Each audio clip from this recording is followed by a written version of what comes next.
ही लक्षवेधी इकडे आलेली आहे।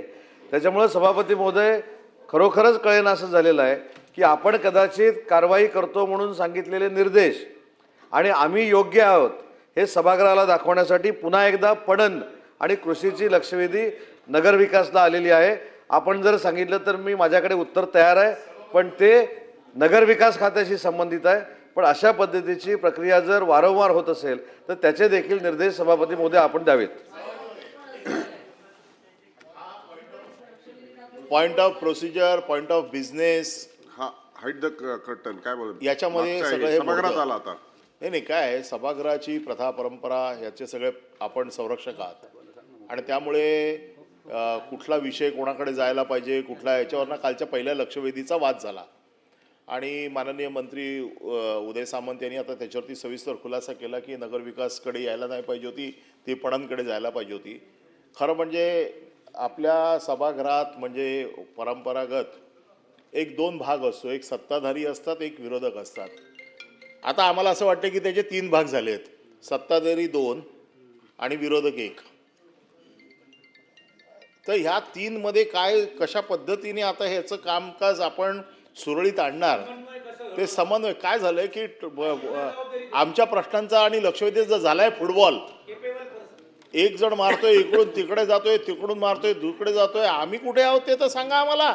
आम्ही लक्षवेधी उपस्थित करतोय, आम्ही प्रश्न उपस्थित करतोय, ही आमचा गुन्हा ठरतोय की काय असं आम्हाला वाटायला लागलंय। त्यामुळे ह्या सगळ्या मॅचचे आपण रेफरी आहात तर योग्य तो निर्णय द्यावा याच्या बाबतीमध्ये की कोणी कुठल्या काय करावं, कुठली लक्षवेधी कोणाकडे जावी। सचिवालय तुमचं पण काम आहे सचिवालयाकडे। शेलार साहेब जीएडी बसा ना। नाही जेडी काय संसदीय कार्यमंत्र्यांचं काम आहे, कुठला विभाग कोणाकडे जायला पाहिजे उत्तर हे कोण उत्तर देणार याच्यामध्ये। पण इथे आहे शीतकरण केंद्र वगैरे शेतकऱ्यांचा माल साठवणुकीचा विषय पणनच्या अंडर येतो।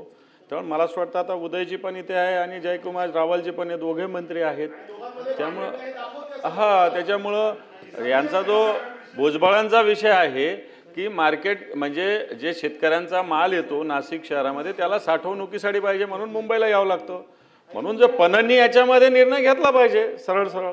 आपण बसा जरा मी सांगतो याच्यावर निर्णय घेतो। ही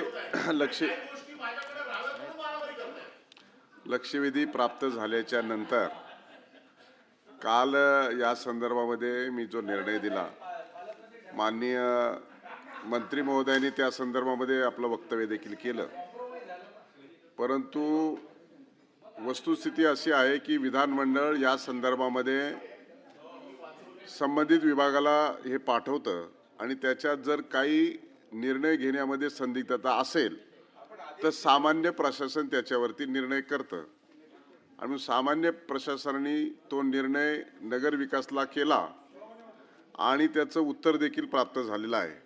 परंतु माननीय मंत्री महोदयांनी ज्या पद्धतीने लक्षवेधीचं वाचन केलं, शेवटी नाशिकचे आमदार आहेत आणि कुंभमेळ्याच्या पार्श्वभूमीवरती लोकांची गैरसोय होऊ नये हा त्यांचा हेतू असल्या कारणानं आपण जे वाचलंय ते बरोबर आहे।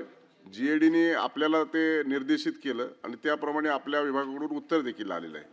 मग अशा सगळ्या प्राप्त परिस्थितीमध्ये मला वाटतं जीएडीला देखील या संदर्भामध्ये दोनदा ज्यावेळेस असं होतं त्यावेळेस नेमका विभाग कोणता आहे आणि उत्तर कोणी द्यावं हे अशा पद्धतीचं सभागृहात येणं हे गंभीर आहे आणि अशा पद्धतीचं होता कामा नये। आपला अजून रोल सुरू झालेला नाही, त्याच्यामुळे आपल्याला त्याच्यामध्ये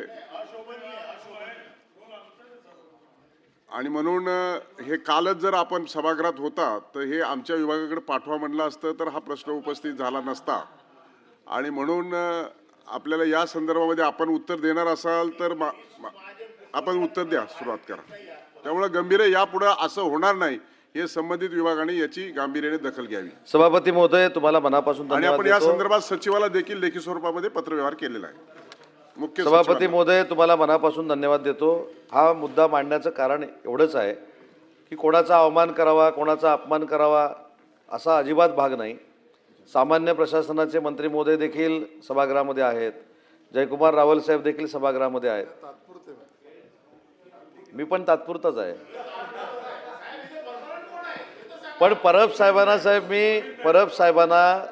मी विनंती एवढ्यासाठीच केली होती की आपण हा मुद्दा मांडलेला होता तो त्यांच्या निदर्शनास आणून द्यायचा. पण परब साहेब एवढे हुशार आहेत, त्याचा फायदा घेऊन सुद्धा आमच्यावर टीका करण्याची संधी त्यांनी काही सोडली नाही. बरोबर आहे. पण साहेब सभापती महोदय, ह्याच्यातनं मुद्दा एवढाच आहे की ह्याची पुनरावृत्ती होऊ नये. नाही, पुढची ह्याच्यामध्ये पुनरावृत्ती होऊ नये. आणि पंकज भुजबळ साहेबांनी जो मुद्दा सांगितलेला आहे त्या संदर्भात मी सन्माननीय पणन मंत्री रावल साहेबांना विनंती करेन की त्यांच्या अध्यक्षतेखाली रावल साहेब तुम्ही बैठकीचं आयोजन करावं. त्या ठिकाणी जागेची जबाबदारी महानगरपालिकेला देण्याच्या संदर्भामध्ये आपण तिथे चर्चा करू. आणि तुम्हाला अपेक्षित असलेलं शीतगृह आणि तुम्हाला अपेक्षित असलेला भाजीपाल्याचा नाश होऊ नये म्हणून असलेली पूर्ण प्रक्रिया ही त्या ठिकाणी उभी करण्यासाठी आपण प्रयत्न करू.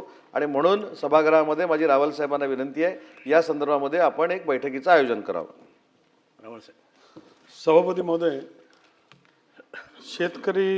शेतकऱ्यांचा अत्यंत महत्त्वाचा प्रश्न भुजबळ साहेबांनी मांडलेला आहे. सभापती महोदय, याच्यामध्ये शहरामध्ये जर